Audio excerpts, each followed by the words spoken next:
Imagine, if you will, a world on the brink, a vast shadowy continent shrouded in mystery, where the roar of untamed rivers echoes like the heartbeat of destiny itself, and endless forests whisper secrets of freedom to those bold enough to listen. This is not just land, this is the cradle of a revolution, the forge where ordinary souls would be tempered into legends.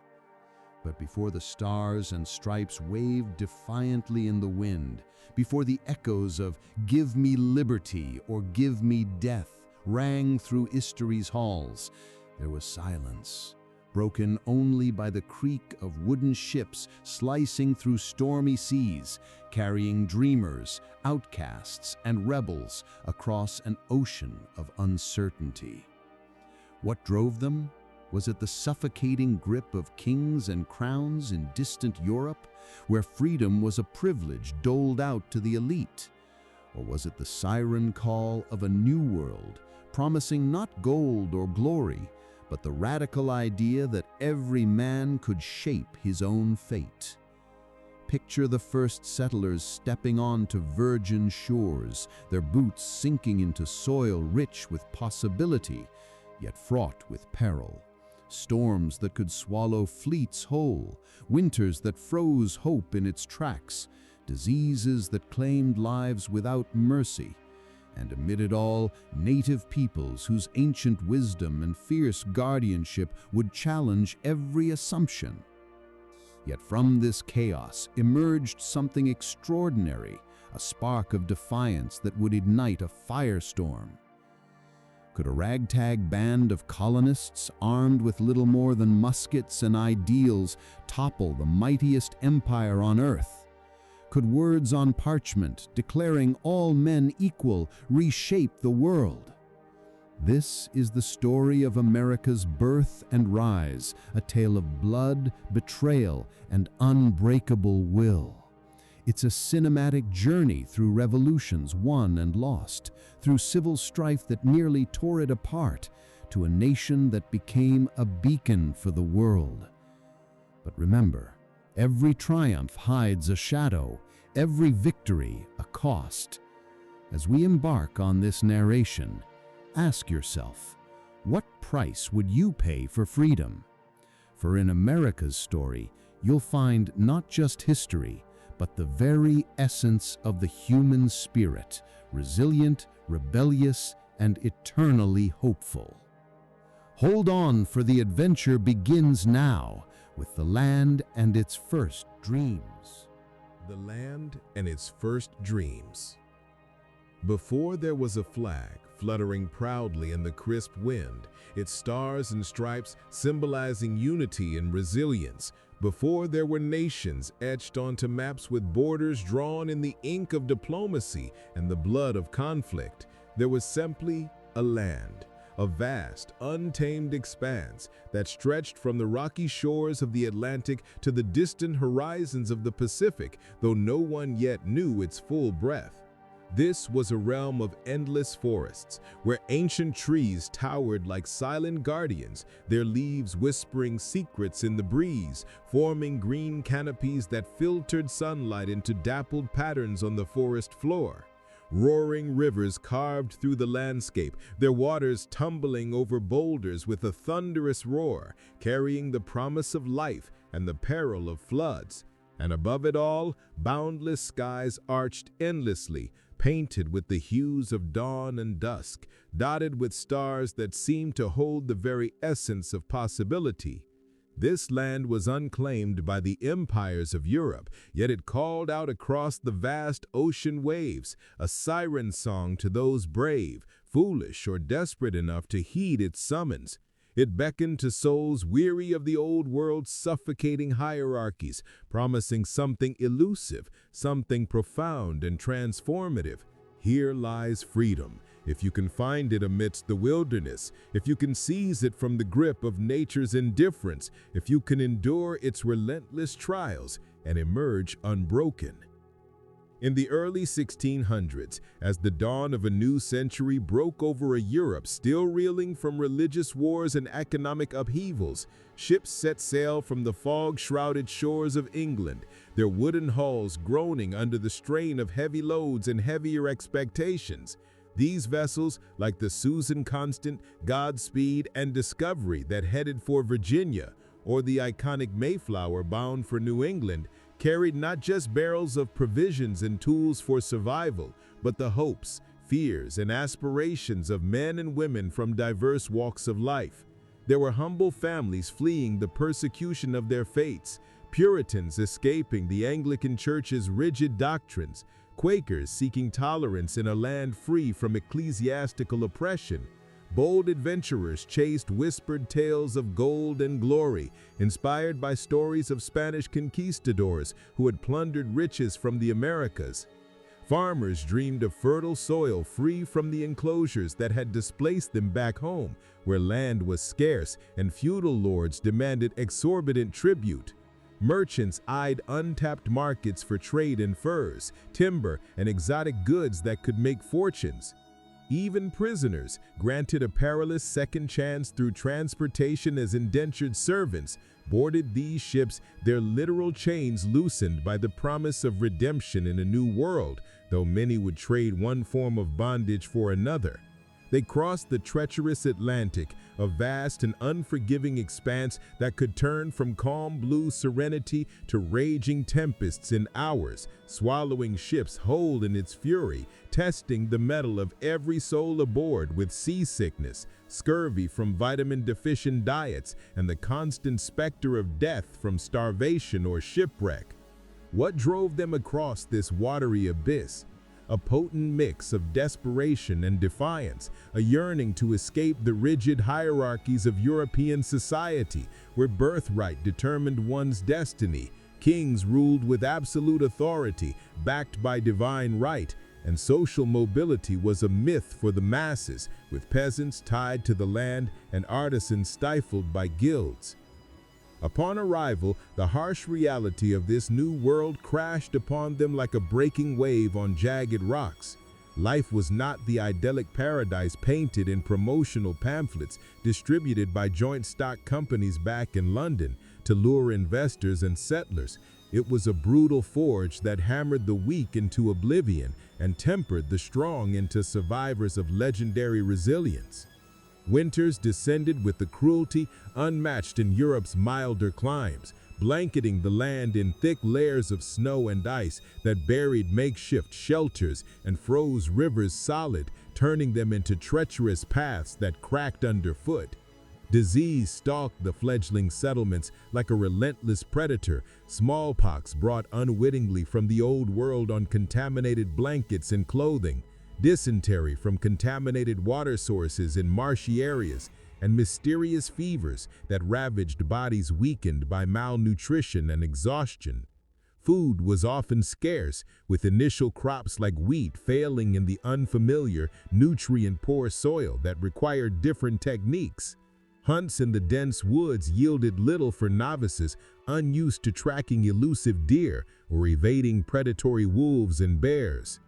The forests themselves were vast labyrinths of towering oaks, maples, and pines, teeming with wildlife that could provide sustenance one day and deliver sudden death the next.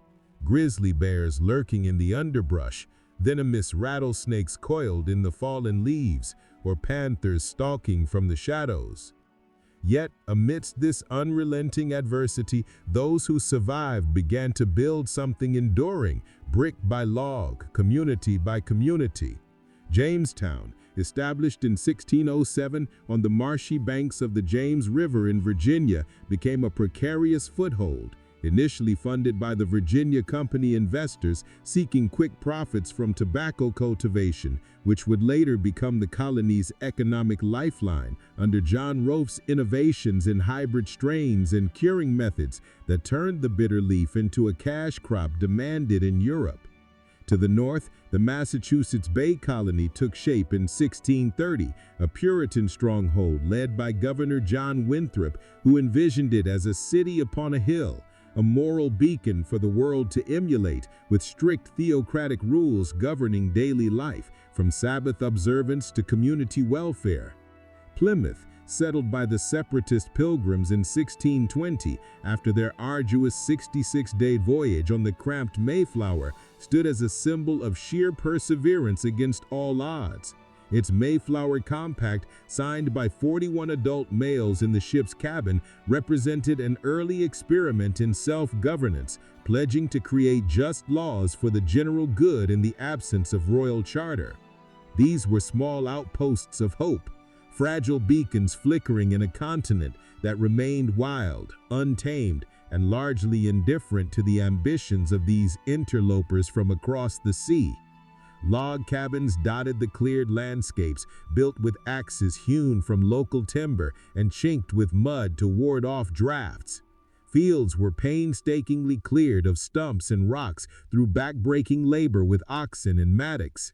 Communities coalesced around shared necessities, grist mills powered by water wheels for grinding corn into meal, simple wooden churches for spiritual solace and communal gatherings where sermons lasted hours, and rudimentary forts constructed from sharpened palisades to defend against potential threats from wildlife or hostile encounters.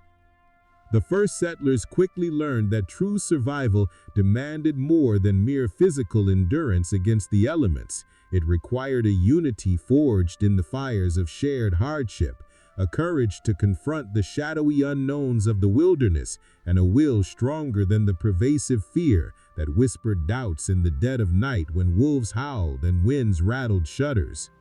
But they were not the first inhabitants of this land. Far from it.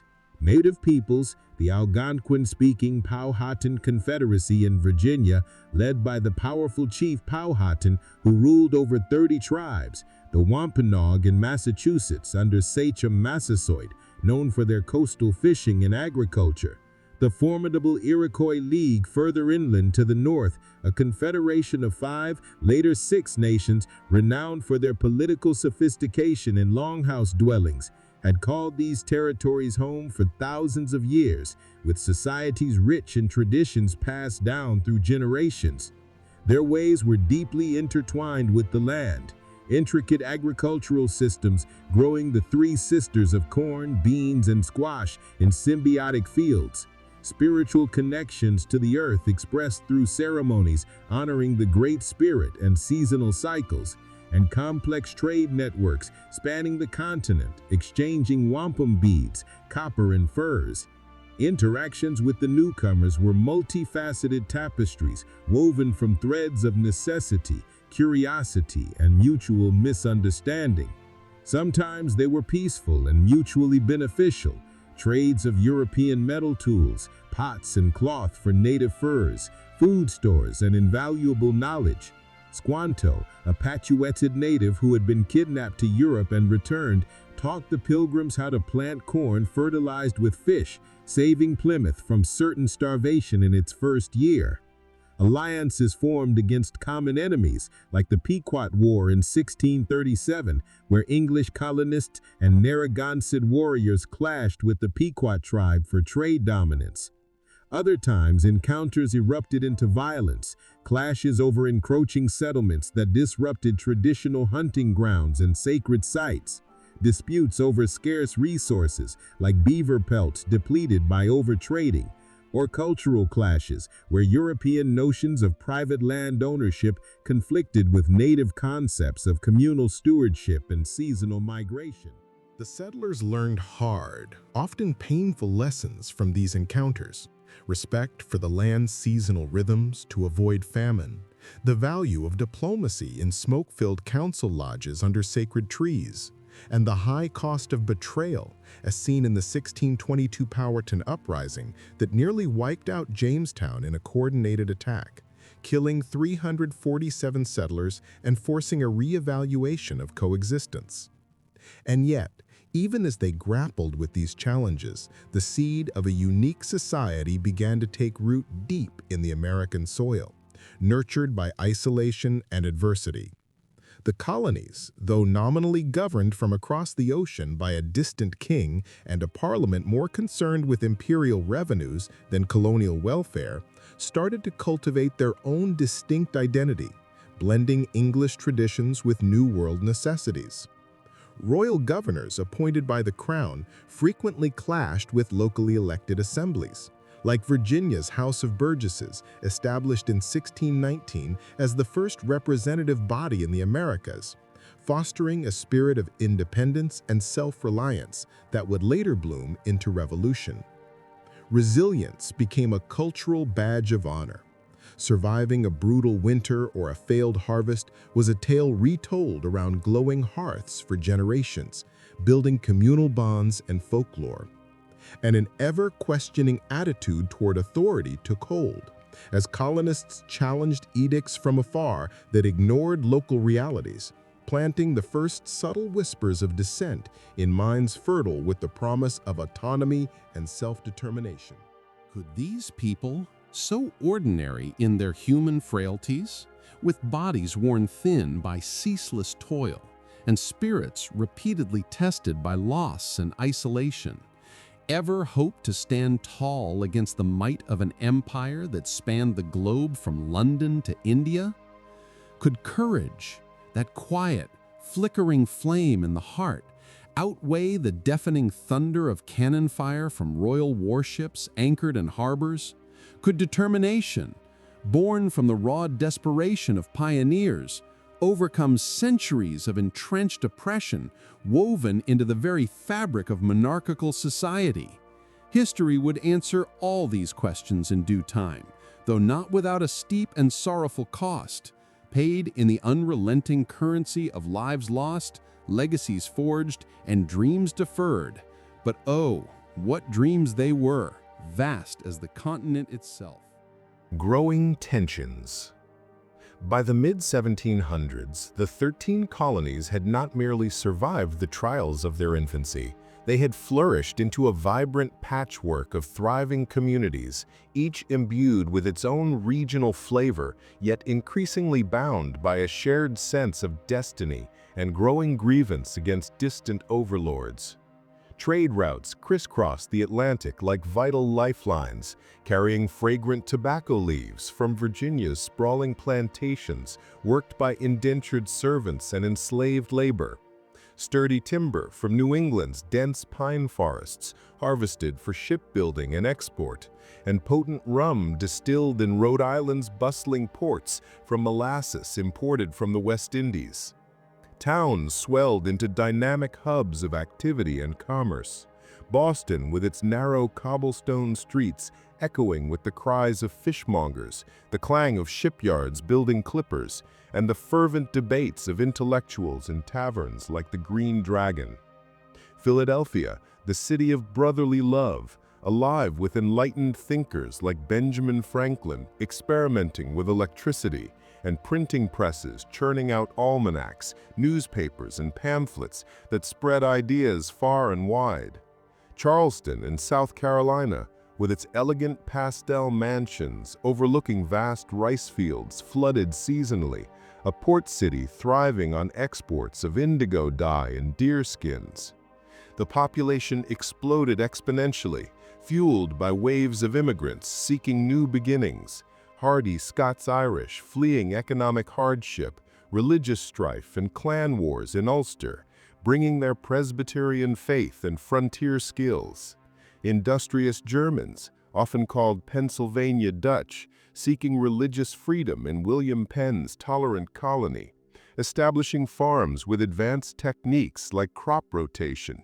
And tragically, hundreds of thousands of Africans brought in chains across the horrific Middle Passage to toil in fields and households, their forced labor building wealth while enduring unimaginable suffering.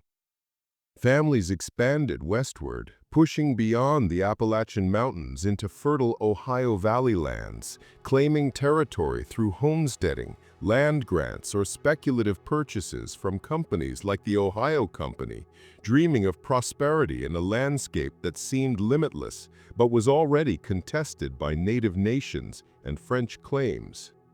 But this hard-won growth and prosperity brought with it the unwelcome shadow of increased scrutiny and control from afar.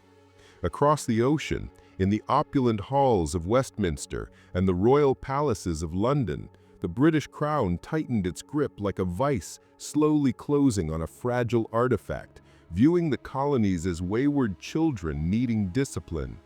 The 7 Years' War, known in the colonies as the French and Indian War, from 1754 to 1763, had pitted Britain against France and their native allies for control of North America, draining the royal treasury with staggering costs exceeding £70 million in military expenses, supplies, and debts. To recoup these losses, Parliament turned its eyes to the colonies, seeing them as untapped sources of revenue rather than equal partners in the empire's glory. A series of taxes were imposed, each one chafing like sand in a boot, eroding the fragile trust between mother country and her offspring.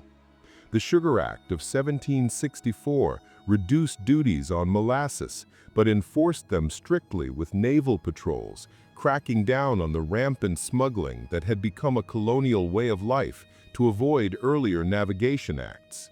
The Stamp Act of 1765 went further, levying direct taxes on every piece of printed paper, from newspapers and almanacs to legal documents, marriage licenses, and even playing cards, each item branded with an embossed stamp as a visible reminder of subjugation and financial extraction.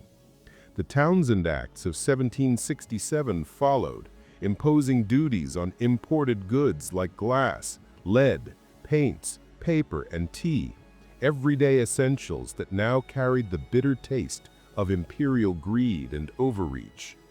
Each new law felt like another heavy link in an invisible chain, binding the colonies to a distant throne, indifferent to their pleas.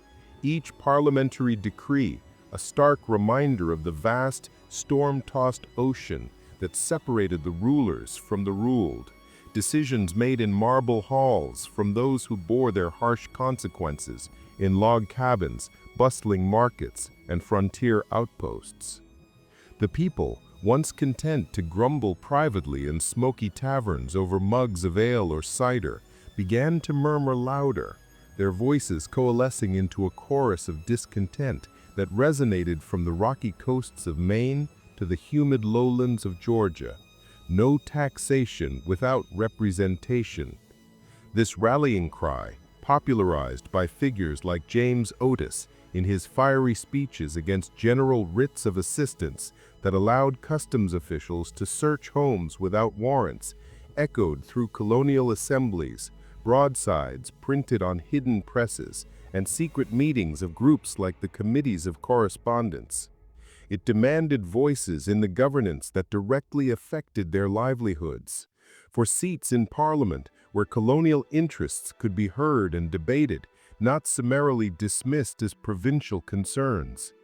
Yet the monarchy and its ministers remained silent, deaf to petitions carried on transatlantic ships by delegates like Benjamin Franklin, responding instead with more edicts, more customs officials armed with broad powers, and more assertions of dominance that only fueled the flames of resentment. Frustration built slowly, insidiously, like pressure mounting in a sealed cooker over a low fire, simmering beneath the surface of daily life as farmers tallied higher costs for tools and seeds, merchants passing on taxes to customers in inflated prices, artisans seeing their profits erode under the weight of stamped paper requirements, until it threatened to erupt in open defiance and organized resistance. Boston, that historic cradle of Puritan resolve and intellectual ferment, became the undeniable epicenter of this burgeoning resistance, its streets a cauldron of radical ideas and action.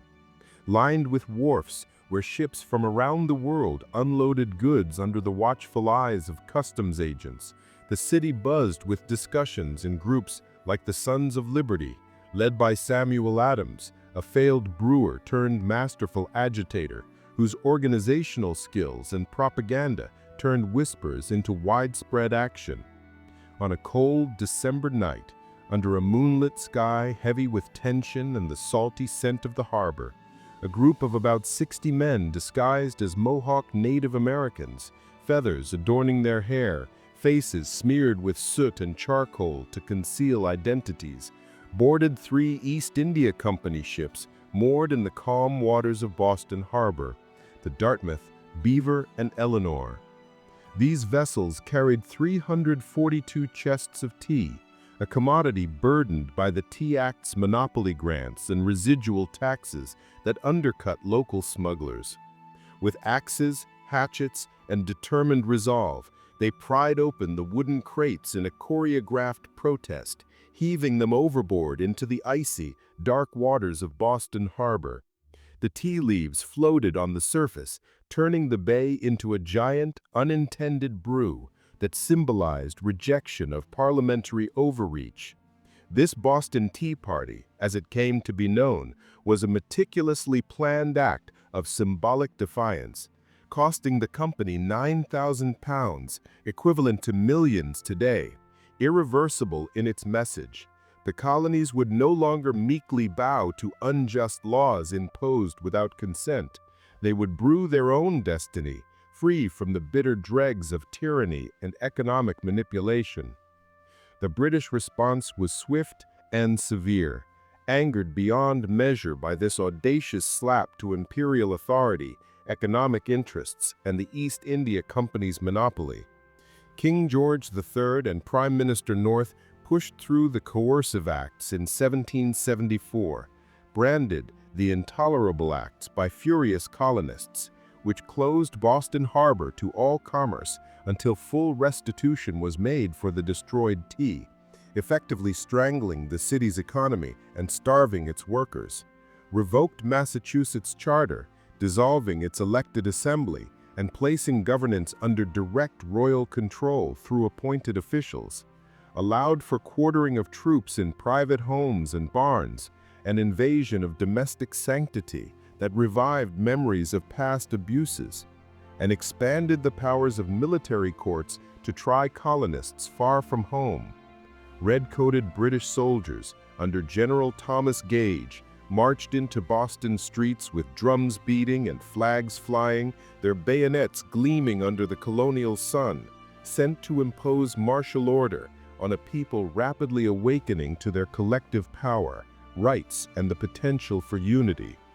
But their acts only unified the colonies further, prompting the First Continental Congress in September 1774, where 56 delegates from 12 colonies, Georgia absent, gathered in Philadelphia's Carpenter's Hall to coordinate resistance, organize boycotts of British goods, and draft petitions to the king, laying the groundwork for intercolonial cooperation. Tension escalated into inevitable violence in the quiet pastoral towns of Lexington and Concord on an April morning in 1775, a day that would forever alter the course of history.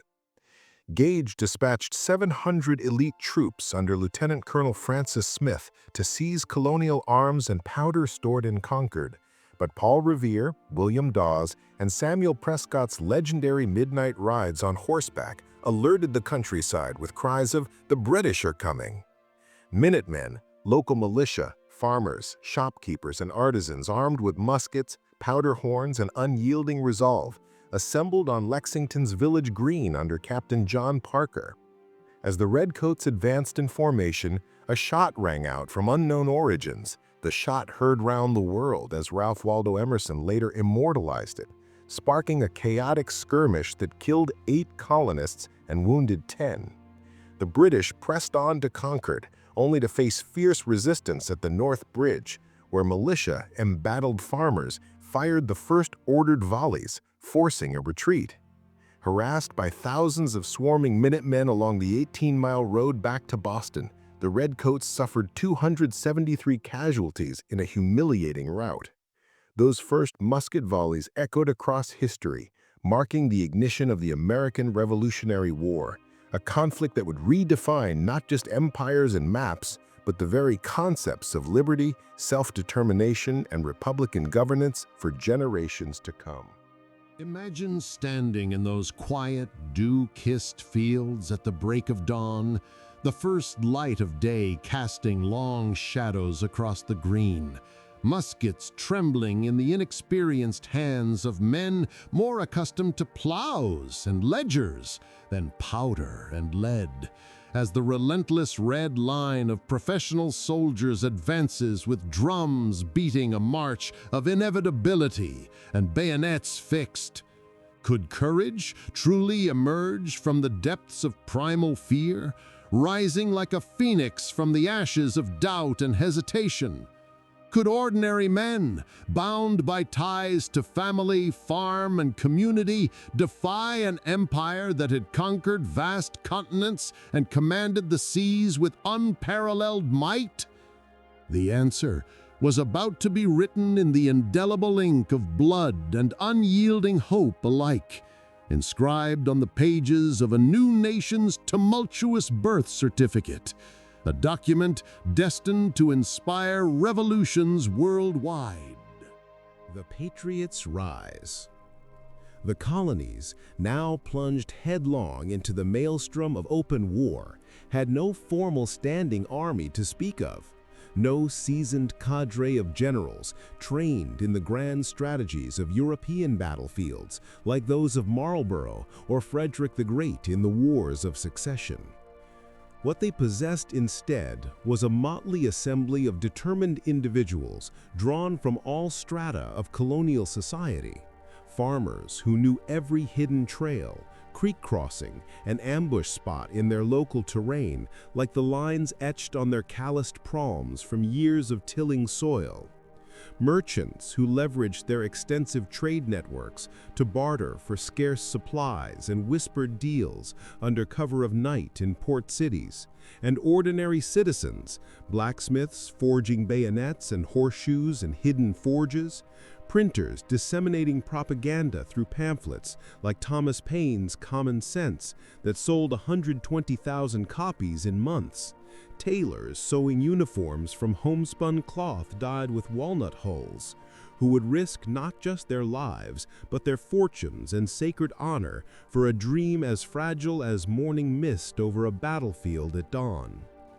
Among this disparate group stood George Washington, a tall, imposing Virginian planter with a commanding presence as steady and unyielding as the flowing Potomac River bordering his Mount Vernon estate, where he had surveyed lands and managed tobacco fields. He was not born into the gilded cradle of European royalty, nor was he a professional soldier honed by decades of continental campaigns.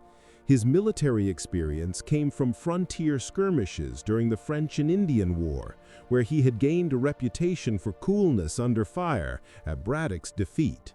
Yet, appointed commander-in-chief by the Second Continental Congress in June 1775, he shouldered the immense weight of an entire nation's fragile, nascent hope. His quiet determination, moral authority, and strategic patience serving as a beacon in the gathering storm of uncertainty and chaos. The Patriots fought not on the polished parade grounds of Versailles or the open fields of Waterloo with uniformed lines, but in the tangled, mosquito-infested forests of New York, where visibility was limited to yards. The undulating hills of Pennsylvania, dotted with stone walls perfect for defensive cover, and the frozen, snow-blanketed fields of New Jersey, where footsteps crunched like breaking glass under boots and breath froze in the air. Victory and defeat danced a deadly, unpredictable waltz, often separated by mere hours, a shift in the wind carrying acrid gun smoke, or a timely reinforcement marching double time. Each battle etched deep scars into the young nation's collective soul, teaching lessons paid in blood. At Bunker Hill, outside Boston, in June 1775, colonial militia under Colonel William Prescott held Breed's Hill against two massive British assaults led by General William Howe, inflicting over 1,000 casualties on the redcoats with disciplined fire from behind breastworks before retreating due to low ammunition, proving that American resolve and marksmanship could blunt even the sharpest British bayonets, and teaching the enemy that this would be no quick suppression, but a protracted, costly quagmire. At Saratoga in upstate New York in the fall of 1777, a series of grueling engagements culminated in the encirclement and surrender of General John Burgoyne's entire invading army from Canada, a stunning upset orchestrated by Horatio Gates's overall command and the daring battlefield leadership of Benedict Arnold, who rallied troops despite a leg wound, boosting American morale sky high and convincing France to enter the war openly with crucial aid. The daring crossing of the Delaware River on Christmas night, 1776, remains one of the war's most iconic and audacious moments. Washington, facing expiring enlistments, a string of demoralizing defeats that had driven his army from New York through retreats across New Jersey, and the very real prospect of the Revolution's collapse, led 2,400 Continental soldiers and militia across the ice-choked river in flat-bottomed Durham boats amid a nor'easter of sleet, gale winds, and freezing rain that numbed hands and soaked powder. They marched 9 miles to surprise the Hessian garrison at Trenton at dawn, capturing nearly 900 prisoners with minimal losses in a 45-minute rout, reigniting the revolutionary flame when it flickered perilously low, and inspiring a wave of re-enlistments. This was swiftly followed by the Battle of Princeton on January 3, 1777, where Washington's forces outmaneuvered Cornwallis's rear guard, killing or capturing 300 British in foggy fields, securing control of New Jersey, and demonstrating the value of mobility and surprise against a superior foe.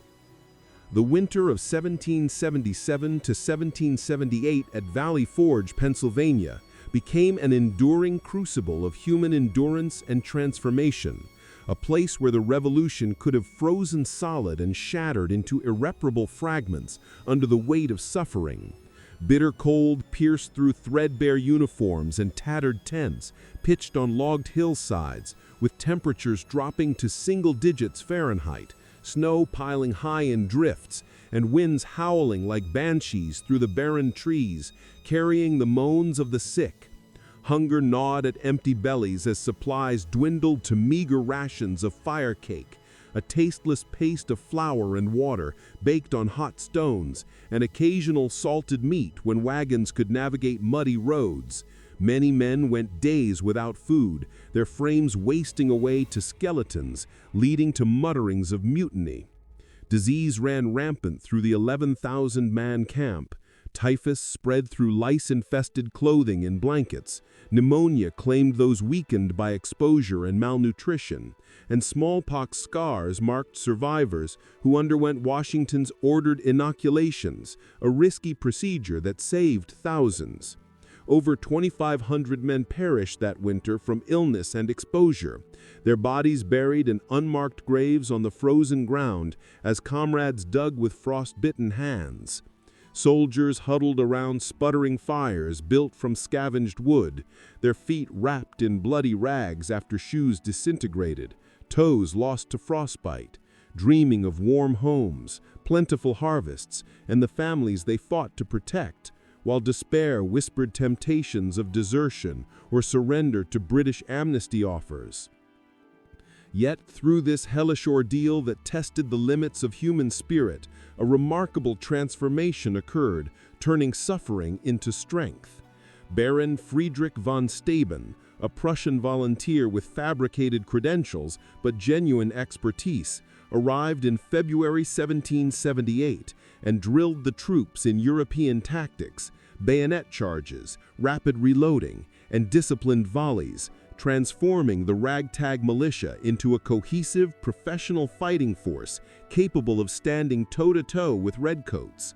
The young Marquis de Lafayette, a French nobleman barely 20, brought enthusiasm, funds, and connections to European courts, enduring the hardships alongside the men to earn their loyalty. Washington himself rode daily through the encampment on his white horse, his tall figure a symbol of steadfastness and shared sacrifice, speaking softly in the flickering firelight to his weary troops during inspections. "We fight not for fleeting gold or personal glory, but for the sacred future of every child born free under these vast American skies. We fight so that liberty may outlast the darkest tyranny, so that our sacrifices plant the seeds of a world unbound by the whims of kings, where merit, not birth, determines destiny and opportunity abounds for all." Foreign aid began to flow more substantially after diplomatic overtures. Rifles, powder, and uniforms from French arsenals smuggled through Caribbean ports, tactical advice from Polish engineer Thaddeus Kosciuszko, who fortified key positions like West Point. Women like Abigail Adams, wife of John Adams, managed farms, raised children, and even melted pewter for bullets in the absence of husbands, sending letters of encouragement that bolstered morale across the lines. Enslaved and free black soldiers joined the ranks in growing numbers, such as Salem Poor, who distinguished himself at Bunker Hill with accurate fire, or the 1st Rhode Island Regiment, composed largely of black troops who fought valiantly at Yorktown, fighting for a freedom they hoped would eventually extend to all, despite the glaring hypocrisy of a revolution proclaiming equality while tolerating the institution of slavery in its midst. The Southern campaign brought new horrors and innovations: guerrilla warfare in the steamy swamps and pine barrens of the Carolinas, where patriots like Francis Marion, dubbed the Swamp Fox for his elusive tactics, harassed British supply lines with hit-and-run raids, melting into the wilderness after strikes. Battles like Cowpens in January 1781, where Brigadier General Daniel Morgan's clever double envelopment, using militia as bait, routed Lieutenant Colonel Bannister Tarleton's dragoons, showcased American adaptability and use of terrain against British linear formations, inflicting heavy losses and boosting Southern morale. Do you see it now, vividly in the mind's eye, as if transported back through the veil of time?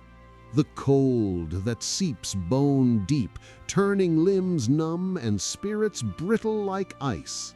The hunger that hollows cheeks and sharpens every sense to the razor's edge of survival. The fear that whispers surrender in the inky darkness of winter nights when hope seems as distant as the stars. Yet within each weary heart, a spark refused to be extinguished, fanned by the gentle winds of liberty's promise into a blaze.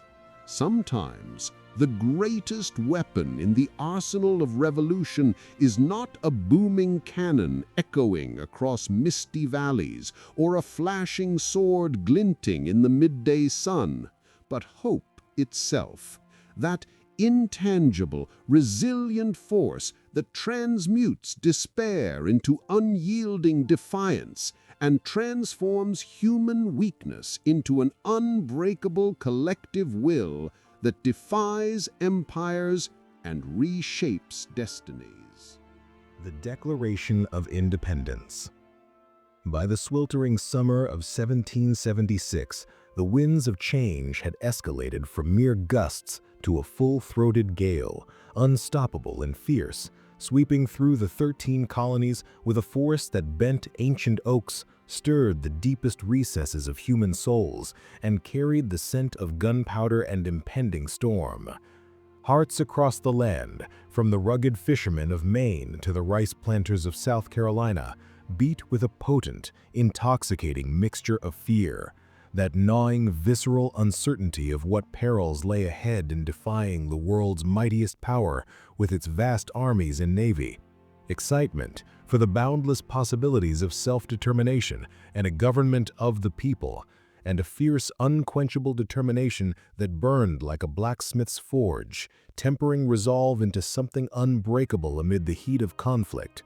The question, hanging thick in the humid air, debated in taverns lit by tallow candles, churches resounding with sermons on divine rights, and assembly halls filled with impassioned oratory, was no longer whether they could merely resist the ever-tightening noose of British rule through boycotts and protests. It was how far they were willing to go, how much blood, treasure, and sacred honor they were prepared to sacrifice for the elusive, revolutionary prize of true, unalienable freedom that would echo through the ages. In the bustling heart of Philadelphia, amid the oppressive heat of July that turned the city's brick streets into radiating ovens and filled the air with the scents of horse manure, baking bread from corner ovens, and the sweat of laborers, a select group of men gathered behind the sturdy red brick walls of Independence Hall, then known as the Pennsylvania State House, its clock tower standing sentinel over the proceedings. They were a remarkably diverse assembly of intellects, backgrounds, and temperaments. Polymath thinkers like Benjamin Franklin, the 70-year-old inventor, diplomat, and printer whose sharp wit and folksy wisdom masked a keen strategic mind honed by years in London's courts. Fiery lawyers like John Adams of Massachusetts, principled and eloquent, driven by a passion for justice forged in Boston's courtrooms defending British soldiers after the massacre to prove colonial fairness. Visionary dreamers like Thomas Jefferson, a 33-year-old Virginian planter, lawyer, and polyglot whose philosophical bent drew from Enlightenment giants like Locke, Montesquieu, and Voltaire. Bold signers like John Hancock of Boston, a wealthy merchant and smuggler whose flamboyant signature would become legendary as a symbol of commitment, and others such as Roger Sherman, a self-taught cobbler turned jurist from Connecticut, Robert Livingston of New York, and James Wilson of Pennsylvania, each bringing regional perspectives. These 56 delegates to the Second Continental Congress, convened since May 1775 to manage the war effort, understood the gravity of their clandestine task. It was nothing less than high treason against the British Crown, an act that could end with each of them swinging from a gallows if captured, their names branded as traitors for eternity, their properties confiscated, and families left destitute. Yet, in the quiet, candlelit moments before quill met parchment, as heated debates raged behind shuttered windows to evade British spies and loyalist informants lurking in the city, they dared to imagine something truly extraordinary and unprecedented, a world where governance derived not from divine right or hereditary privilege bestowed by kings, but from the explicit consent of the governed through elected representatives, where individual rights were inherent to humanity, not gracious concessions from a monarch, protected against arbitrary power. Jefferson, sequestered in a second-floor room at Jacob Graff's house on Market Street, his mind a whirlwind of ideas drawn from John Locke's treatises on natural rights and government as a social contract, Montesquieu's advocacy for separation of powers to prevent tyranny, and Rousseau's emphasis on the general will, penned the initial draft over 2 weeks in June, consulting notes and revising amid the clatter of street vendors below. Revised by a committee including Adams, Franklin, Sherman, and Livingston, who softened some language to broaden appeal, the document captured the essence of their collective defiance, blending lofty philosophy with a detailed list of 27 grievances against King George III, from dissolving assemblies to quartering troops.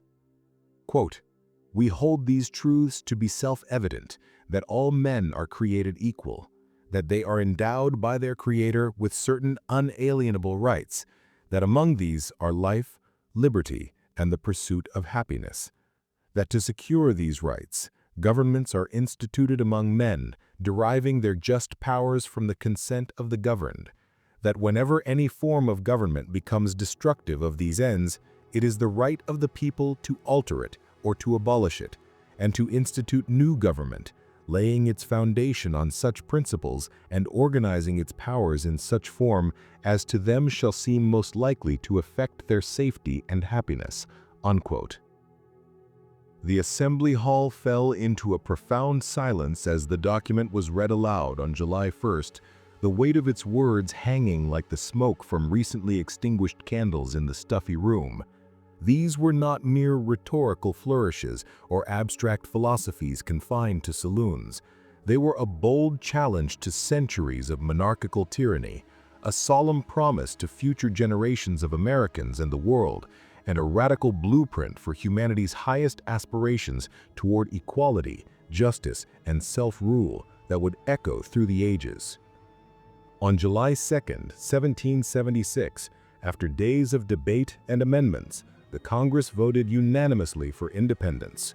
2 days later, on July 4th, the final text was adopted, its parchment bearing the 56 signatures that sealed their fates, Hancock's large and bold at the top, as if daring the king to notice, others more modest but no less committed. The colonies had officially severed their political ties with Great Britain, proclaiming to a skeptical world that they were now free and independent states, united in purpose if not yet in formal structure under articles. The news spread like wildfire through a network of express riders on horseback galloping through night, broadsheets hot off John Dunlap's Pennsylvania presses, and word of mouth in taverns and town squares, from the fishing villages of Savannah, where slaves whispered of potential freedom, to the frontier outposts of Portsmouth, where trappers toasted the news. Bells rang joyously in steeples, crowds gathered in dusty squares, firing muskets in salute, some cheering with raised fists and patriotic toasts in cider, some weeping in a mix of relief, trepidation, and overwhelming emotion at the gravity, and a few whispering in wide-eyed disbelief at the sheer audacity of challenging the British lion in its den. But declaration was one thing, a bold proclamation on paper. Securing independence through victory on the battlefield was quite another, a daunting prospect amid ongoing hostilities and British invasions. The British, enraged by this upstart audacity that threatened their global empire from India to the Caribbean, redoubled their military efforts by dispatching massive fleets under Admiral Richard High with 32,000 troops, the largest expeditionary force in history at the time, and armies led by his brother, General William High, to crush the rebellion swiftly and decisively. Loyalists, American Tories who remained faithful to the crown, estimating up to 20% of the population, including wealthy merchants fearful of economic disruption and Quakers opposed to violence, divided communities and families, turning brother against brother in heated parlor arguments, betrayals, and unshadowed battlefields, providing intelligence to British forces or forming loyalist regiments like the Queen's Rangers under John Graves Simcoe. Villages transformed into contested grounds, not just for clashing armies, but for wavering allegiances and propaganda wars, as spies lurked in every inn posing as travelers and leaflets fluttered like leaves in the wind, one side promising amnesty, the other liberty. The Continental Army, under Washington's steadfast command, despite early defeats like Long Island, where 1,500 were lost, faced seemingly insurmountable odds.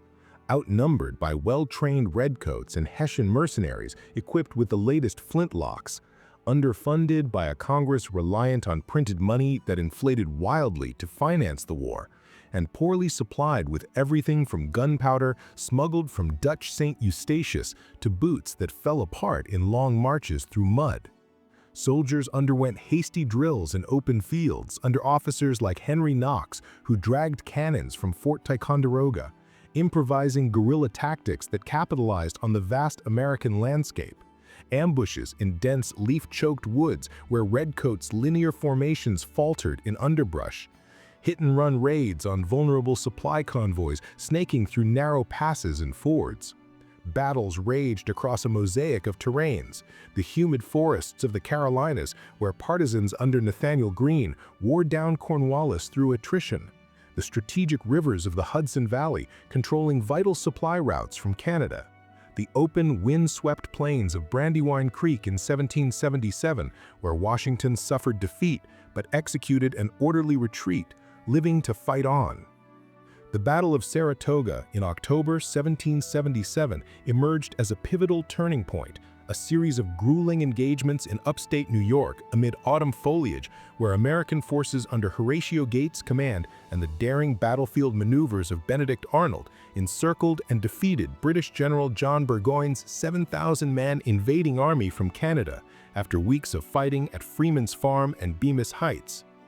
The surrender of over 5,800 British troops on October 17 not only shattered northern invasion plans, but drew international attention, convincing France's King Louis XVI, motivated by revenge for past defeats in the 7 Years' War and geopolitical strategy to weaken Britain, to formally ally with the Americans in the Treaty of Alliance of 1778, providing naval support, troops, and loans that proved decisive in later campaigns.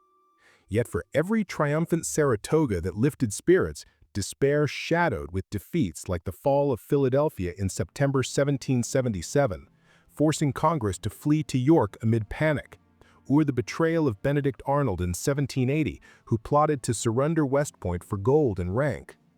Harsh winters brought starvation to camps like Morristown, disease decimated ranks with outbreaks of camp fever and dysentery, and desertions thinned the lines as homesickness gnawed at soldiers far from farms.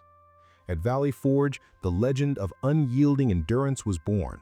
Soldiers, barefoot and bleeding trails in the snow, trained under von Steuben's rigorous regime of marching in formation and musketry drills, emerging from the thaw in spring 1778 as a more professional army capable of complex maneuvers, while Washington's leadership, his compassionate pleas to Congress for supplies and urgent letters, personal visits to the sick in makeshift hospitals of barns, kept the fragile force intact. His own private letters to Lafayette revealing doubts, but public demeanor exuding resolve that inspired loyalty. Consider this for a moment, letting the weight settle deep in your mind like an anchor in stormy seas. Ordinary men, clad in ragged homespun coats and armed with makeshift flintlocks or captured British brown besses, standing defiant against an empire boasting the largest, most formidable navy afloat on the 7 seas and the most disciplined, battle-hardened army under the sun, drilled to perfection. Could courage and an unyielding belief in a radical idea, a profound notion of inherent equality and the right to self-rule, truly overcome such overwhelming force, such deeply entrenched power backed by centuries of tradition and conquest? History answers with a resounding, triumphant yes, etched indelibly in the annals of time, the blood of the brave spilled on fields from Lexington to Yorktown, and the unextinguishable light of liberty that continues to illuminate paths for the oppressed worldwide. The turning of the tide. The winter of 1778, with its relentless blankets of snow and biting frosts that turned breath into visible clouds and fingers numb, brought more than physical hardship to the beleaguered American forces encamped at various posts. It ushered in a cascade of international alliances that would irrevocably alter the trajectory of the revolution, transforming a colonial uprising into a global chess game of empires vying for dominance. France, emboldened by the improbable, morale-shattering triumph at Saratoga, and eager to avenge humiliations from the 7 Years' War, where they lost Canada and India, committed fully to the American cause under the Treaty of Alliance, signed in February 1778 by Benjamin Franklin in Paris. King Louis XVI dispatched powerful fleets under Admiral Comte d'Estaing, with 12 ships of the line to challenge British naval supremacy in the Atlantic and Caribbean. Regiments of seasoned troops clad in white uniforms with blue facings and tricorn hats, and vast sums in gold livres, over $1 billion in modern terms, to fund the war effort through loans and subsidies. Spain, ruled by Bourbon King Charles III and seeking to reclaim lost territories like Gibraltar and Florida from Britain, declared war in June 1779, diverting royal resources to sieges in Europe and naval battles in the West Indies, capturing British convoys. The Dutch Republic followed in December 1780, providing crucial loans through Amsterdam bankers like the Hope & Co., and safe harbors in St. Eustatius for American privateers who preyed on British merchant shipping, capturing hundreds of prizes. These partnerships added critical strategic weight to a movement that had begun as mere whispers of discontent in dimly lit colonial taverns, elevating it to a worldwide contest where the fate of North America hung in the balance of transatlantic diplomacy, naval engagements, and cannon fire echoing from the Mediterranean to the Gulf of Mexico. Washington's strategy evolved from desperate survival in the early years to a sophisticated blend of military cunning, psychological warfare, and inspirational leadership that kept the cause alive.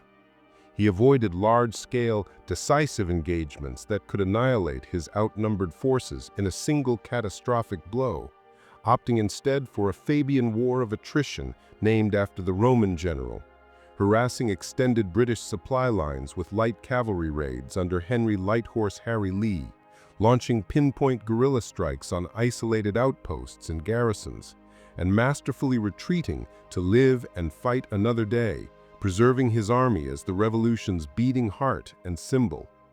But he also waged a war for hearts and minds across the divided populace. Personal letters penned to soldiers' distant families assured them of the cause's righteousness and their loved ones' heroism. Stirring speeches delivered in rain-soaked town squares rallied wavering civilians to provide food, intelligence, and hiding places for partisans. And even small tactical victories, like the daring nighttime capture of the British fort at Stony Point in July 1779 by Mad Anthony Wayne's light infantry using bayonets only to avoid alerting guards, were amplified through newspapers like the Pennsylvania Packet and broadsides as irrefutable proof that freedom was not an abstract dream, but a tangible, achievable goal within grasp, eroding British will. By 1781, the war's dramatic climax loomed amid the lush tobacco fields, humid estuaries, and red clay soil of Yorktown, Virginia, a sleepy port town on the York River transformed into a theater of destiny and siege warfare. British General Charles Lord Cornwallis, fresh from Pyrrhic victories in the South, like Guilford Courthouse in March, where he lost a quarter of his 1,900 men to Daniel Morgan and Nathaniel Greene's forces, despite winning the field, entrenched his 8,300 exhausted troops behind a series of earthen redoubts, abattis of sharpened branches, and artillery batteries, confident in his fortified position overlooking the river, and expecting timely naval relief from New York under Admiral Thomas Graves. But Washington, in a bold strategic feint that deceived British spies, marched south from New Jersey with 7,800 Continental and militia troops after a diversionary camp near New York, joined by 7,800 French soldiers under Comte de Rochambeau, their alliance a testament to Franklin's tireless diplomatic prowess in Versailles. Young Marquis de Lafayette's Virginia scouts and cavalry harassed Cornwallis's flanks, preventing foraging, while Admiral de Grasse's French fleet of 29 ships of the line arrived from the West Indies, blockading the Chesapeake Bay and decisively defeating a British relief force of 19 ships at the Battle of the Capes on September 5, sealing the trap with superior firepower and maneuvers. The siege unfolded as a relentless symphony of destruction over 3 weeks in October. Allied cannons, over 100 pieces hauled from Philadelphia, including massive 24-pounders, thundered day and night from trenches inched closer under cover of sapper shovels, gabions, and darkness, their iron balls and explosive shells demolishing British defenses in explosions of dirt, splintered wood, and screams. Muskets cracked in sharp volleys during desperate British sorties to spike guns, filling the air with acrid gunpowder smoke that stung eyes, throats, and lingered like fog. Sharpshooters from Virginia rifle companies picked off British officers from hidden positions in trees and ditches. For 21 days, the bombardment continued unabated, morale crumbling as food rations dwindled to flour and salted meat infested with maggots. Dysentery spread through contaminated wells, and desertions increased among Hessians and Loyalists. On October 19, 1781, Cornwallis, his forces battered, ammunition low, and escape across the river thwarted by storms, surrendered his sword to Rochambeau, who graciously deferred to Washington in a ceremony on a field outside town. As fifes and drums played, the world turned upside down in ironic melody. Over 7,000 redcoats laid down arms, their colors furled in humiliation, marking the war's effective end, though skirmishes continued. The scene at surrender was profoundly poignant and symbolic. Gaunt American soldiers, jubilant despite their rags and emaciated frames, wept openly in release and embraced French allies. Elegant French officers in powdered wigs saluted their rough-hewn comrades with respect. And across the scattered colonies, from New England's rocky farms where church bells pealed to Georgia's swamps where slaves pondered implications, bonfires lit the night skies in celebration, toasts raised to the cause. This was more than merely a military capitulation. It was the miraculous birth of a sovereign nation, the moment when a bold rebellion against overwhelming odds crystallized into undeniable reality, proving that determination, alliances, and strategy could topple empires and birth new worlds. Peace negotiations dragged on in the gilded salons of Paris from 1882, with American diplomats John Adams, Benjamin Franklin, John Jay, and Henry Lawrence outmaneuvering British and French interests, culminating in the Treaty of Paris, signed September 3, 1783. Britain recognized American independence, set western boundaries to the Mississippi River, granted fishing rights off Newfoundland, and promised the evacuation of remaining troops from New York, though issues like loyalist compensation, pre-war debts, and native land rights lingered unresolved, sowing seeds for future conflicts. The war's staggering cost echoed long after the last shot. Approximately 25,000 American lives lost to battle wounds, camp diseases, and prisoner hardships on infamous hulks like the Jersey.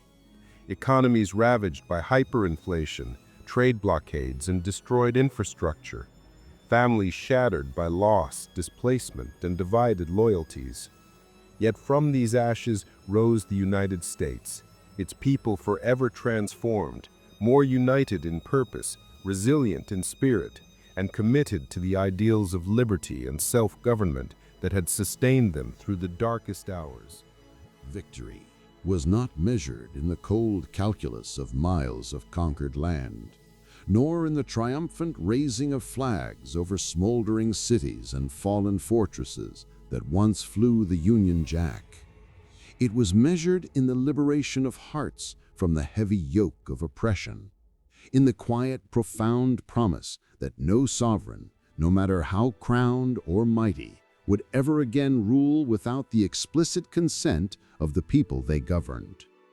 This, indeed, was liberty's first deep breath, drawn with defiance amid the smoke of battle and exhaled across a continent now awakened to its boundless potential, ready to shape a future unbound by the past's chains and illuminated by the dawn of independence. Forging a Constitution.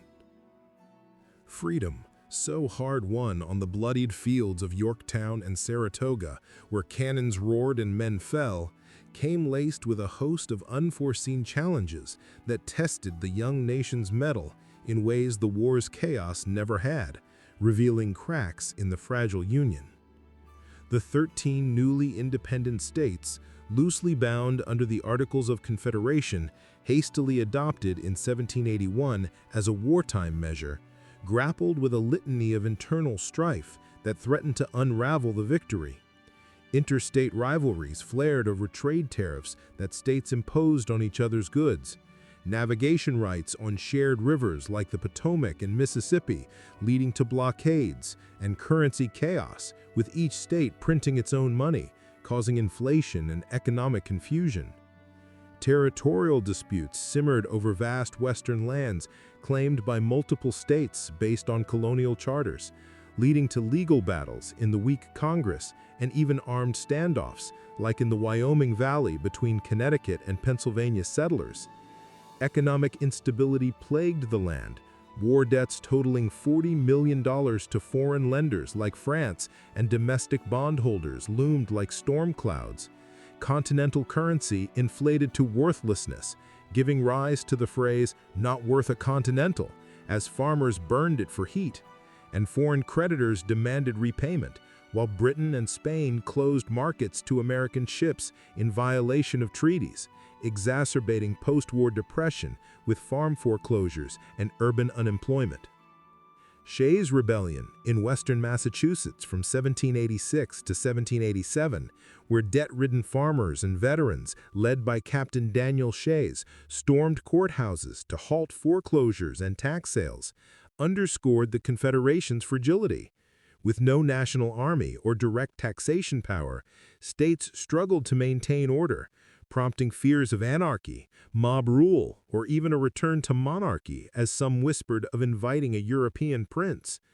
It became painfully clear that mere independence was only the opening act in the drama. A robust, enduring government was essential to navigate the tempests ahead, secure prosperity, and fulfill the revolution's promise of ordered liberty. In May 1787, 55 delegates from 12 states, Rhode Island abstained in protest, converged once more on Philadelphia, the cradle of independence, now a sweltering forge for nation-building amid a heatwave. The Constitutional Convention assembled in secrecy behind locked doors and draped windows of Independence Hall to encourage candid debate, the summer heat intensifying arguments that often stretched into humid evenings lit by candles. Diverse minds clashed in intellectual combat over the Republic's soul. Visionaries like James Madison, the diminutive father of the Constitution from Virginia, who arrived with a detailed Virginia plan for a strong central government after months of study.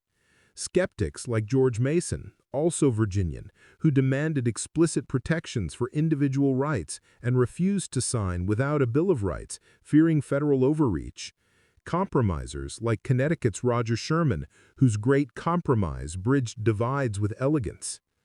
Debates raged over fundamental issues that nearly derailed the convention.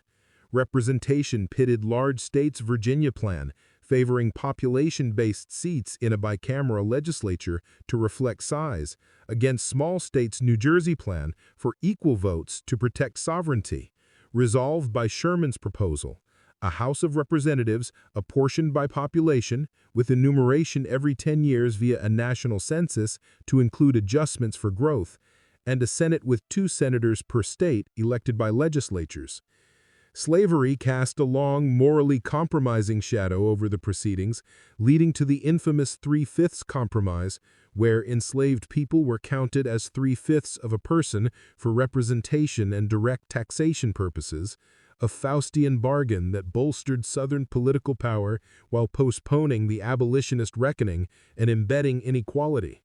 The international slave trade was protected from federal interference until 1808, a concession to Georgia and South Carolina. Federalism delicately balanced powers.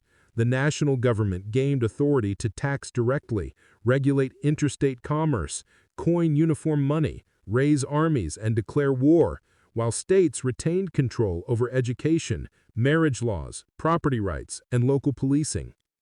A system of checks and balances divided government into 3 co-equal branches: executive, a single president elected indirectly via an electoral college to avoid mob rule, serving 4-year terms with veto power; legislative, Congress with House and Senate to make laws, control purse, and impeach; and judicial, a Supreme Court and inferior courts to interpret laws and resolve disputes, to prevent anyone from dominating, inspired by Montesquieu's theories and lessons from ancient republics.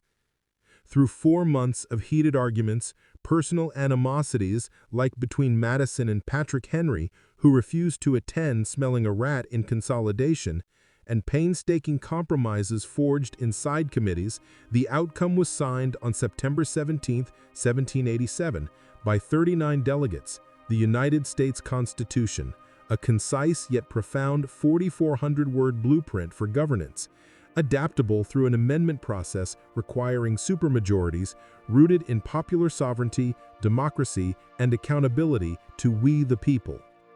Its preamble, drafted by Gouverneur Morris in Pennsylvania, in eloquent prose, resounded with timeless aspirational purpose that captured the convention's optimism. We, the people of the United States, in order to form a more perfect union, establish justice, ensure domestic tranquility, provide for the common defense, promote the general welfare, and secure the blessings of liberty to ourselves and our posterity, do ordain and establish this Constitution for the United States of America. Ratification proved contentious, sparking a national debate through 85 Federalist papers penned anonymously by Hamilton, Madison, and Jay in New York newspapers, advocating for the document's strengths in energy and stability, countered by anti-Federalist essays by Brutus and Cato, demanding safeguards against tyranny and a Bill of Rights. 9 states ratified by June 1788, launching the new government with Washington as president, but promises of amendments quelled opposition. The Bill of Rights, drafted by Madison and added in 1791 as the first 10 amendments, enshrined freedoms of speech, religion, press, assembly, petition, bearing arms for militia, and protections against unreasonable searches, quartering soldiers, self-incrimination, and cruel punishments. This framework empowered ordinary citizens to elect representatives, petition for redress of grievances, and actively shape the nation's destiny through periodic elections and civic participation. Revolutionary not just for America, but as an inspirational beacon for oppressed peoples worldwide, from the French Revolution in 1789, where Lafayette drafted a declaration echoing Jefferson's, to later independence movements in Latin America under Bolivar and beyond. In the sweltering heat of that Philadelphia summer, as quills scratched on parchment and voices rose in passionate debate, could these men, flawed, ambitious, and visionary, truly craft a document that would endure the storms of time, balancing power and liberty in a delicate dance? Could a framework born of compromise heal a nation's divisions and guide it toward greatness? The Constitution stands as their answer, a living legacy that continues to evolve, reminding us that true governance is not imposed from above, but built from the ground up by the people it serves. Civil War and Reconstruction. Independence had been won at an immense cost. The iron shackles of British colonial rule cast off like discarded fetters in a forge after years of bloodshed. And yet the lofty dream of liberty remained hauntingly incomplete, a noble promise unfulfilled for millions trapped in the bonds of slavery or marginalized by law, custom, and prejudice. The profound soul-searching question of who truly deserved the fruits of freedom, who could rightfully claim the mantle of equality under the law without regard to the color of their skin, their station in life, or their origins, would fester like an untreated wound in the body politic, ultimately tearing the nation asunder in ways that no foreign invasion or revolutionary skirmish ever could, pitting countrymen against countrymen, neighbor against neighbor, in a tragedy of epic proportions that would claim more American lives than all other U.S. wars combined. By the mid-19th century, the United States had expanded exponentially. Its doctrine of manifest destiny, a belief in divine-ordained expansion, propelling borders westward from the Atlantic to the Pacific in a frenzy of exploration, settlement, and conflict that reshaped the continent.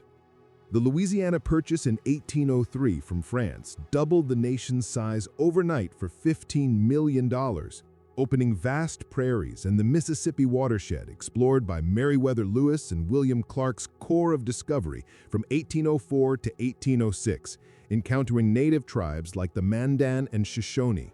The Mexican-American War of 1846 to 1848, provoked by border disputes in Texas, annexed California, New Mexico, and the Southwest through the Treaty of Guadalupe Hidalgo. fueling gold rushes in 1849 that drew 300,000 fortune seekers and boom towns like San Francisco. Railroads like the Transcontinental Line, completed in 1869 at Promontory Point, Utah, with the Golden Spike, snaked across endless plains and through mountain passes blasted by Chinese laborers, stitching distant frontiers together with iron rails and steam locomotives that revolutionized transport, commerce, and migration, reducing cross-country travel from months to days.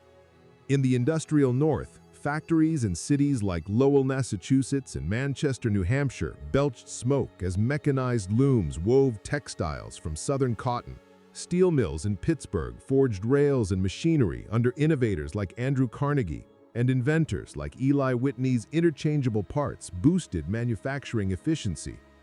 In the agrarian South, vast plantations flourished under King Cotton, producing millions of bales exported to Europe's textile mills, worked by over 4 million enslaved Africans, whose forced labor, picking under the sun, ginning seeds, and baling, generated immense wealth for a planter elite while enduring whippings, family separations, and the auction block's horrors. But beneath this facade of prosperity and expansion lay deep, irreconcilable tensions, simmering like a cauldron over flames. Moral divides over slavery's inherent evil versus economic necessity, political battles over states' rights versus federal authority in territories, and economic clashes between industrial North favoring tariffs and agrarian South advocating free trade.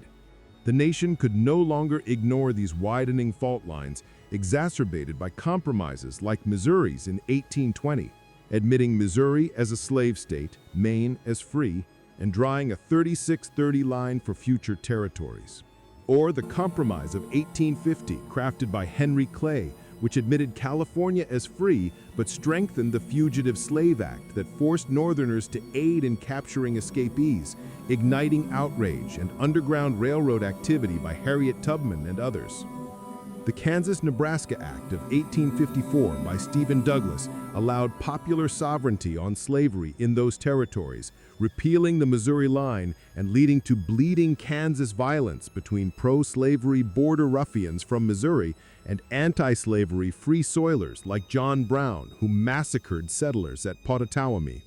Abraham Lincoln, a tall, lanky, self-taught lawyer from Illinois, with a voice like rolling thunder over the prairies and a conscience forged in the hardships of frontier life, splitting rails, flatboating on the Mississippi, and reading by firelight, emerged as a towering voice of moral clarity, unionism, and anti-slavery expansion.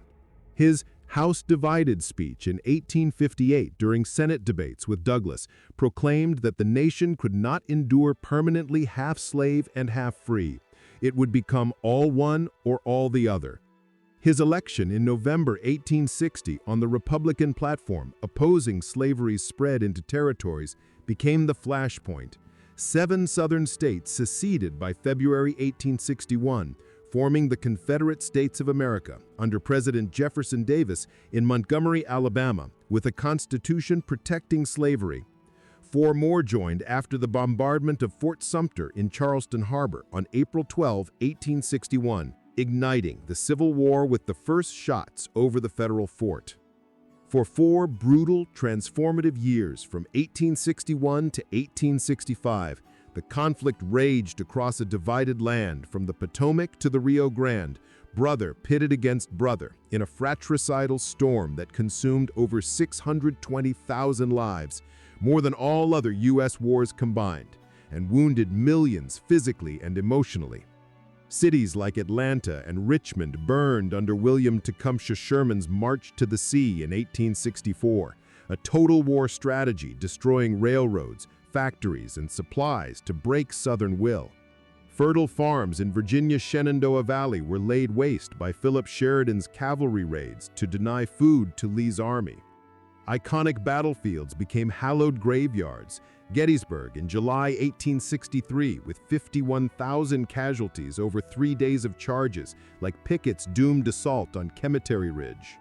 where Lee's invasion of the North was repelled, and Lincoln's Gettysburg Address 4 months later redefined the war as a new birth of freedom to ensure government of the people, by the people, for the people.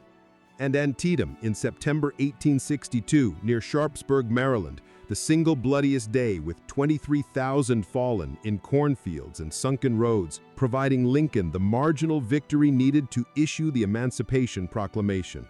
Union forces under Ulysses S. Grant, a tenacious West Point graduate and Mexican War veteran known for unconditional surrender demands, hammered the Confederacy with relentless attritional campaigns like the Overland in 1864, bleeding Robert E. Lee's Army of Northern Virginia dry despite horrific losses at the Wilderness, Spotsylvania, and Cold Harbor's futile charges. Confederate General Robert E. Lee, a brilliant tactician, West Point superintendent and Virginia aristocrat who chose state over union, defended with defensive mastery at Fredericksburg, wave after wave repelled, and Chancellorsville, daring split against Hooker, but dwindling resources, blockades by the Union Navy, and desertions eroded his forces as the noose tightened. Lincoln's Emancipation Proclamation, issued January 1, 1863, after Antietam, reframed the war from mere Union preservation to a profound moral crusade against slavery, declaring freedom for enslaved people in rebellious states, exempting loyal border states like Kentucky to keep them in the Union. It faced fierce opposition from Copperhead Democrats in the North who sympathized with the South, even some Unionists fearing racial upheaval. But it crystallized the conflict's purpose, liberty for all Americans, not just a privileged white few, and encouraged 180,000 black soldiers to enlist in units like the 54th Massachusetts, their valor at Fort Wagner in 1863 proving their stake in the nation despite unequal pay and risks of execution if captured. The war ended April 9, 1865, with Lee's surrender to Grant at Appomattox Courthouse in Virginia, a gentlemanly affair in Wilmer McLean's parlor amid the ruins, with generous terms allowing Confederates to return home with horses for planting. Other armies followed, though Lincoln's assassination by John Wilkes Booth 5 days later at Ford's Theater plunged the nation into mourning. The toll was immense, a generation scarred, with amputees common on streets, widows raising children alone, and the South's economy in tatters from emancipation of $4 billion in property and destruction. What is a nation truly worth if it cannot fulfill its foundational promise to all its people? If the ideal of equality remains a hollow, mocking echo in the halls of power while chains bind millions? What is victory if the staggering cost is perpetuated injustice? If freedom's bell rings resoundingly for some, while others remain shackled in silence and despair? The Civil War answered both questions, painfully, tragically, but ultimately justly, paving a blood-soaked path toward national redemption and the slow, arduous march to true equality that continues to this day. Industrialization, immigration, and the World Wars. As the 19th century yielded to the 20th, America underwent a breathtaking metamorphosis, propelled by waves of ingenuity, ambition, and transformation that reshaped its physical landscape, economic structure, and social fabric in ways unimaginable to the founders. The Second Industrial Revolution ignited explosive growth from the 1870s onward. Factories in Pittsburgh under Andrew Carnegie's U.S. Steel Empire forged beams for skyscrapers like Chicago's Home Insurance Building in 1885, the first with a steel frame, and rails for expanding networks. Railroads under magnates like Cornelius Vanderbilt and James J. Hill spanned over 200,000 miles by 1900, binding the nation in iron from Atlantic to Pacific, facilitating migration and trade, but also monopolies that crushed competition. Oil gushed from Pennsylvania wells in 1859, refined by John D. Rockefeller's Standard Oil Trust into kerosene for lamps and later gasoline for automobiles like Henry Ford's Model T, introduced in 1908, revolutionized by assembly lines that reduced production time from 12 hours to 93 minutes, democratizing mobility for the masses and spawning suburbs. Cities ballooned into metropolises teeming with life and contrasts. Chicago's stockyards processed 14 million animals yearly by 1900 for Swift and Armour, employing immigrants in grim conditions exposed by Upton Sinclair's The Jungle. New York's Wall Street hummed with finance under J.P. Morgan, who bailed out the government in 1895, while Ellis Island processed 12 million immigrants from 1892 to 1954. San Francisco boomed post-1849 gold rush, rebuilt after the 1906 earthquake. Electricity from Thomas Edison's Pearl Street station in 1882 lit homes and powered factories. Telephones by Alexander Graham Bell in 1876 connected voices across distances, and elevators by Otis enabled vertical growth in urban centers. Immigration surged in waves, with over 25 million arrivals between 1880 and 1924, transforming the demographic tapestry. Irish fleeing potato famine aftermath and poverty, bringing labor for canals and railroads. Italians escaping rural hardship in the Mezzogiorno, settling in Little Italies with pasta shops in Catholic parishes. Eastern European Jews fleeing pogroms in the Russian Pale, establishing garment factories and synagogues in New York's Lower East Side. Chinese building the Central Pacific Railroad despite the 1882 Exclusion Act's racism. Mexicans working fields in the Southwest under bracero programs. They brought vibrant cultures, Italian opera, Jewish Yiddish theater, Polish pierogies, infusing America with diversity, but faced nativist backlash like the Know-Nothings, labor competition riots, and 1924 quotas favoring Northern Europeans.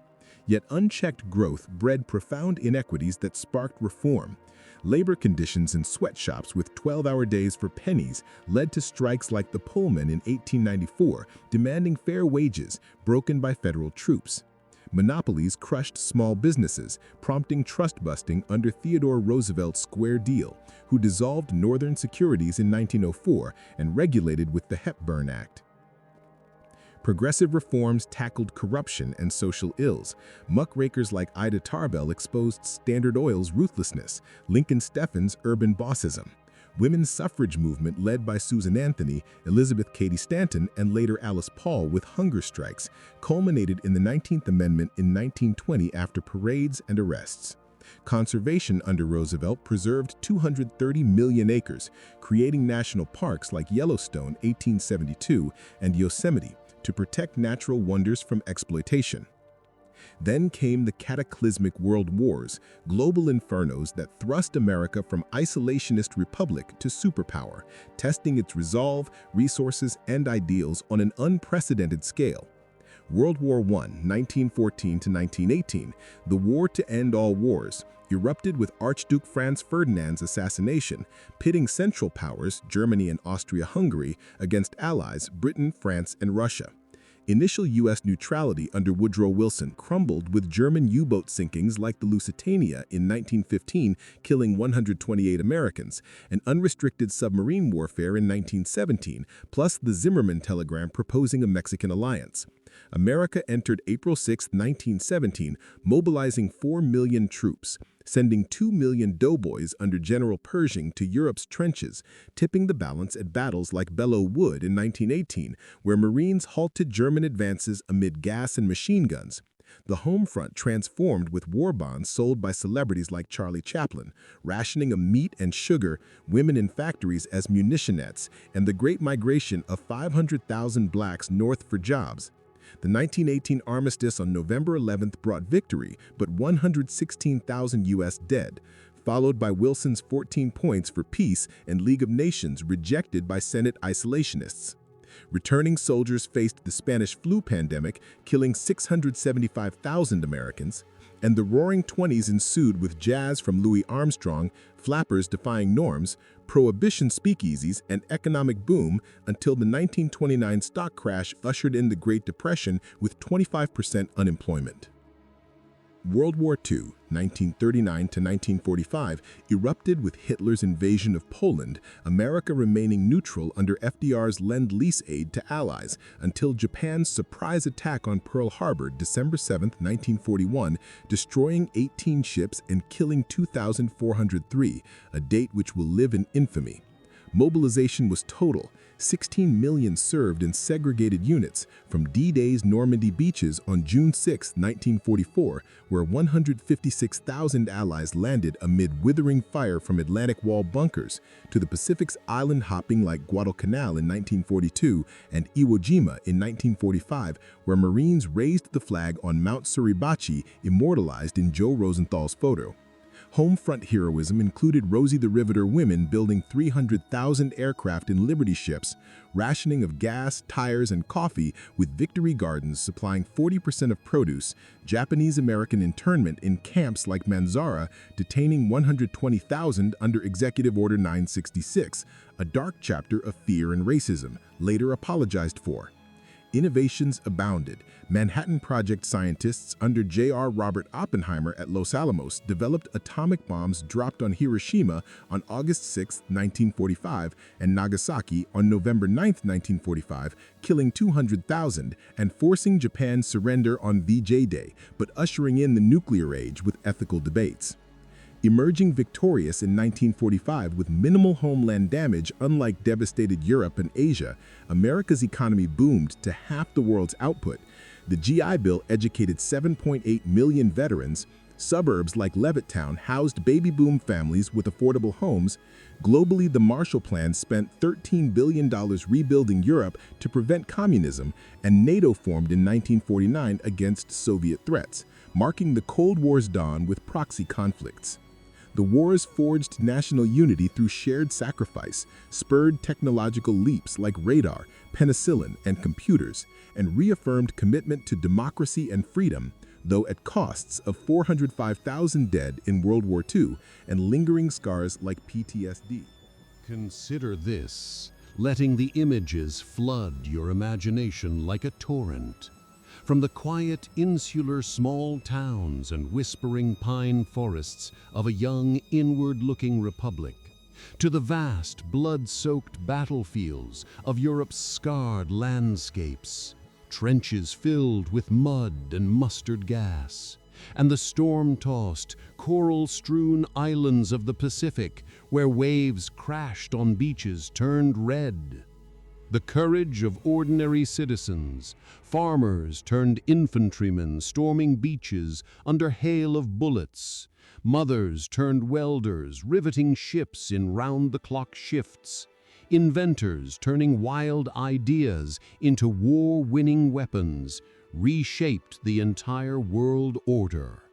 Freedom demanded sacrifice, often in distant foreign lands, far from home's comfort and familiarity, and the world took profound notice, forever altered by America's unyielding resolve and its emergence as liberty's global guardian in an uncertain age. Civil rights, modern challenges, and the spirit of America. The post-war decades of the late 20th century brought an era of unprecedented prosperity and transformation. The 1950s economic boom fueled suburbs sprouting like mushrooms around cities, interstate highways crisscrossing under Eisenhower's 1956 Act connecting coasts in 41,000 miles of concrete, cars like finned Cadillacs symbolizing mobility and status, and consumer goods from televisions broadcasting "I Love Lucy" to appliances like washing machines easing housework for the growing middle class. Yet this golden age of conformity and growth masked deep inequalities and unfinished business from the nation's founding ideals, with segregation, gender roles, and Cold War fears suppressing dissent. The civil rights movement ignited like a long smoldering fire, bursting into flame in the 1950s, 1960s, demanding the nation finally honor its creed of equality for all through nonviolent protest and legal challenges. In 1954, the Supreme Court's Brown v. Board of Education unanimously struck down separate but equal school segregation as inherently unequal, but resistance in the South, like Little Rock's Central High in 1957, required Eisenhower to send 101st Airborne troops to integrate 9 black students amid mobs. Rosa Parks' defiant refusal to give up her bus seat on December 1, 1955, sparked a 381-day boycott led by 26-year-old pastor Martin Luther King Jr., whose nonviolent philosophy drew from Gandhi's Satyagraha and Christian love, leading to desegregated buses and King's rise as a leader. King's "I Have a Dream" speech at the August 1963 March on Washington, before 250,000 on the National Mall with the Lincoln Memorial as backdrop, envisioned a nation judged not by the color of their skin, but by the content of their character, broadcast live to millions. Unsung heroes abounded in the struggle. Student sit-ins at Greensboro, North Carolina's Woolworth lunch counter in 1960 by 4 A&T freshmen spread to 55 cities, desegregating facilities. Freedom Riders in 1961, interracial groups challenging bus segregation, faced firebombs in Anniston, Alabama, and beatings in Birmingham, drawing federal intervention. Fannie Lou Hamer, a Mississippi sharecropper, testified at the 1964 Democratic Convention about voter suppression and beatings, co-founding the Mississippi Freedom Democratic Party. Malcolm X, initially with the Nation of Islam, advocated black empowerment through self-reliance and by any means necessary, later evolving toward broader human rights after Mecca pilgrimage, assassinated in 1965. Legislation transformed society amid tragedy. The Civil Rights Act of 1964, signed by Lyndon Johnson after Kennedy's assassination, banned discrimination in employment, public accommodations, and federally funded programs. The Voting Rights Act of 1965 dismantled barriers like poll taxes and literacy tests, enfranchising millions and electing black officials like Shirley Chisholm, the first black congresswoman in 1968. Progress extended beyond race to other marginalized groups. The women's movement, sparked by Betty Friedan's The Feminine Mystique in 1963, critiquing suburban housewife dissatisfaction, fought for equality through NOW, National Organization for Women, founded in 1966, achieving Title IX in 1972 for education and sports equity, and Roe v. Wade in 1973 for reproductive rights, overturned in 2022. LGBTQ+ rights advanced post-Stonewall riots in June 1969 against police raids on New York's Stonewall Inn, sparking pride parades and activism, leading to Lawrence versus Texas in 2003, decriminalizing sodomy, and Obergefell versus Hodges in 2015, legalizing same-sex marriage nationwide. The Americans with Disabilities Act of 1990 ensured access and non-discrimination, while Native American movements like AIM occupied Alcatraz in 1969 and Wounded Knee in 1973 to reclaim treaty rights and culture, achieving the Indian Self-Determination Act of 1975. Chicano movements with Cesar Chavez's UFW boycotts improved farm worker conditions. In recent decades, America has navigated a gauntlet of global and domestic crises that tested its resilience, adaptability, and commitment to ideals. The Cold War's end with the Berlin Wall's fall in November 1989 and Soviet collapse in 1991, shifting from bipolar tension to unipolar power, but breeding new threats like terrorism.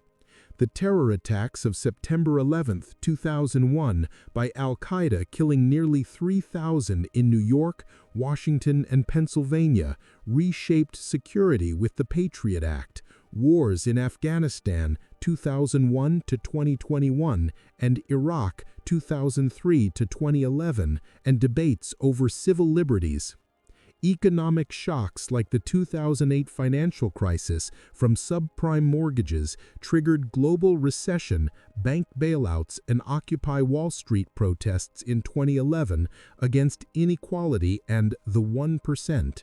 The COVID-19 pandemic from 2020 claimed over 1 million U.S. lives, exposing healthcare disparities, supply chain vulnerabilities, and political divides over masks and vaccines, but accelerating mRNA technology via Operation Warp Speed.